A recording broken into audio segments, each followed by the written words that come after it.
어제 서울 광화문에서 열린 대규모 집회에 대해서 청와대는 민심의 심각성을 다시 확인했다는 반응을 보이고 있습니다. 청와대는 어떻게든 국정 공백만큼은 막아야 한다는 기류 속에 국무총리 내정자에 대한 인사청문 요청서 제출 여부를 고심하고 있습니다. 취재기자 연결합니다. 김웅래 기자.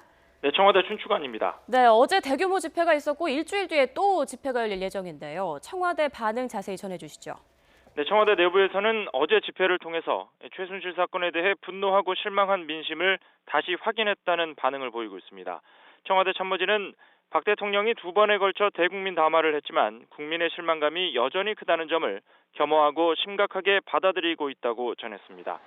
이번 주말로 예정된 민중총 벌기 대회에 대해서도 참모진들은 걱정이 크지만 지켜볼 수밖에 없는 상황이라며 답답한 심정을 토로했습니다. 네, 국무총리 내정자에 대한 인사청문 요청서 제출은 어떻게 되는 겁니까? 이게 마냥 미룰 수만은 없을 텐데요.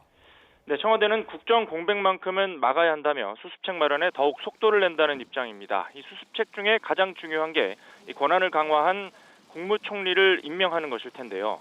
실무적으로는 이번 주쯤이면 김병준 총리 내정자에 대한 인사청문 요청서를 국회에 낼 수 있을 것으로 보입니다.